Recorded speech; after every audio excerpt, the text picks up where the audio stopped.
What's up everybody, it's Mike from PC Classic Cars back with another test drive video. Today we are in our 1969 Chevrolet Corvette with the original 350 backed by a Muncie 4-speed manual transmission.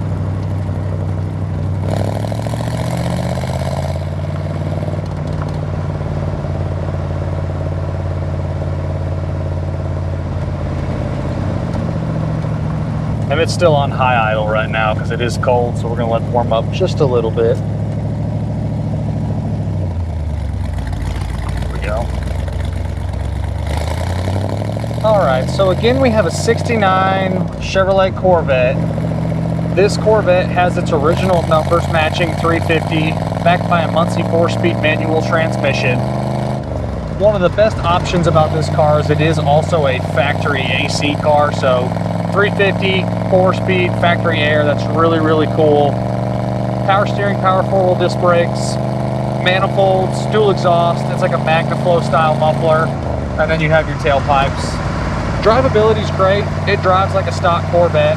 I'm not a Corvette guy, I'll be the first one to admit that, but this car drives great.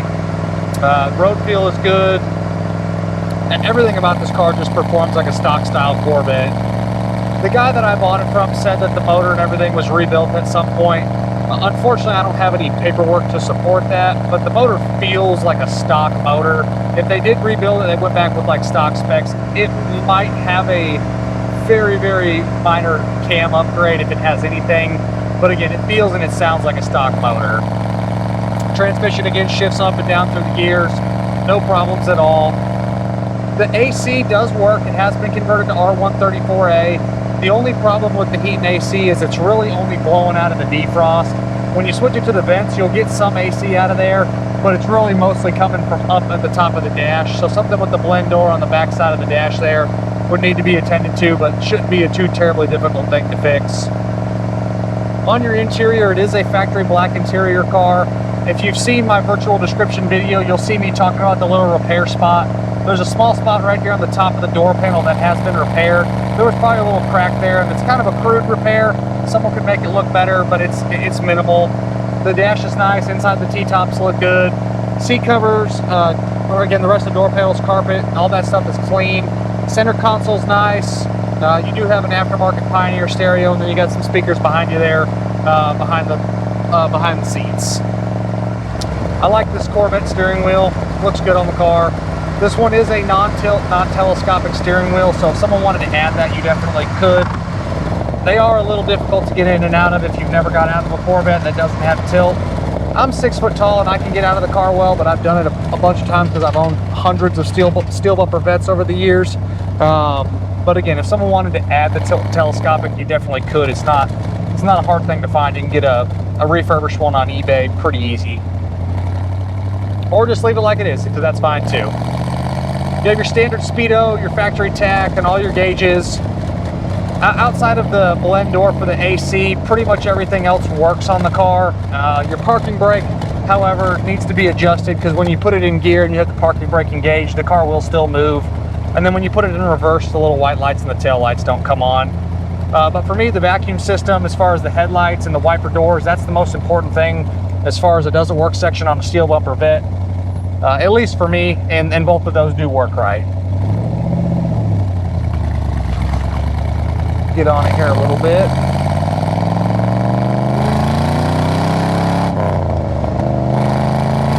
Motor pulls hard, clutch feels good.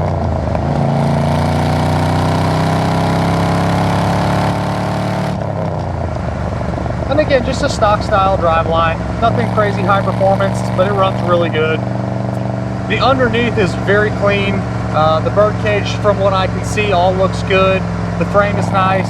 The only complaint I really have, and I forgot to mention it in my virtual description if you watched that video, is the very low portion of the spare tire carrier. It does have a little chunk that's kind of missing.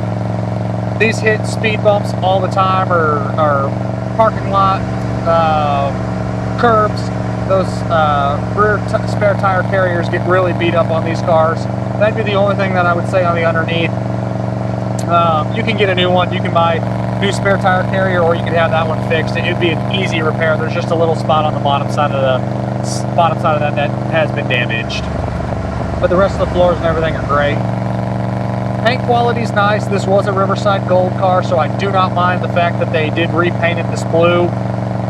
Gentleman I bought it from, I believe he said it was 2015 when he bought the car, and it was already painted before he got it.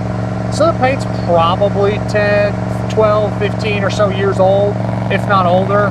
The quality's good. There is a little bit of solvent pump on the top of this T-top over here on the outside. Some other miscellaneous little imperfections here and there, but the quality of the paint is great. You can be very proud of the car. Take a look at my additional infos tab on my website, pcclassiccars.com. That'll show you all the photos of the motor numbers, extra photos of the car, imperfections, things like that. That will all be in there. Your dash clock is working. All the rest of the gauges are good. You got great oil pressure. Downshift's nice. Interior turn signals are working.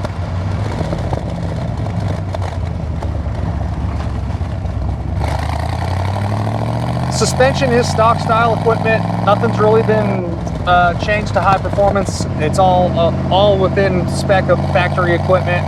I'm sure stuff has been replaced over the years because it all looks good. Steering components are nice, and it drives again like a stock car. Glass is all clean. I prefer the manual windows like this car has. Manual windows, manual locks, both of them work like they should. The wipers work, the door opens and closes properly. This one again is a T-top car. And you have the removable back glass. Everyone always asks me, do the T-tops leak? I've washed this car, power washed it. You do get a little, you'll get a little drip if you put the power washer right on top of it. Again, I don't think you're gonna have any Corvette that is, if you put a power washer right on it, you'll get a little bit of fluid in there. But if you're driving this car in the rain, I don't see you having water come rushing in. Just, the seals are a little bit older around the T-tops, but to me, they still look good. Again, the water that's coming in is extremely minimal. Just a little drip. Interior's a very comfortable ride. Obviously, if you've never driven a Corvette, you are real low to the ground, but this one is a good driving position.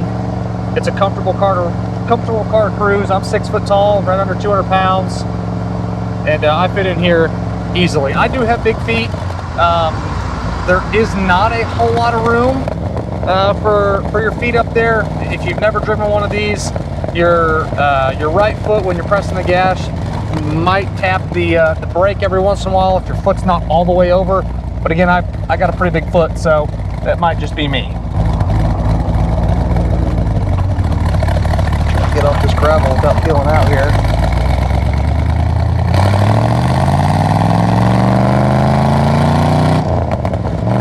Really fun car to drive with the 4-speed. And everything about this car just performs great. Really minimal stuff if you want to fix a couple things. But overall, this is a great car. It's a lot of fun to drive. And if you watch my videos, you know I talk about me not being a Corvette guy. But this one is cool. I love the blue. I love the 4-speed. Being a factory AC car is cool. Outside of this being a big block and a 5-speed, I don't know if there's anything else that I would want to add to it. Carburetor's set up well. Haven't had any fuel issues. Does have aluminum radiator with electric fan, so it stays nice and cool. Just a well-optioned car. You do have a little remote for your stereo there. And it does have a little, I believe it's Bluetooth, I'll have to check, because it's got the little microphone there. So yeah, it's got Bluetooth, so you can hook your phone up to it.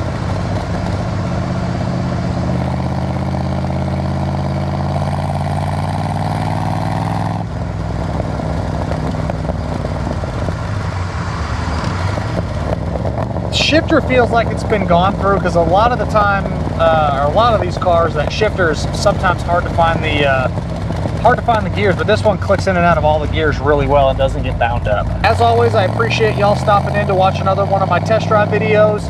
If there's ever anything else that y'all want to see, don't hesitate to reach out. Check us out at pcclassiccars.com, and we'll see you guys on the next test drive video. Thanks again for watching.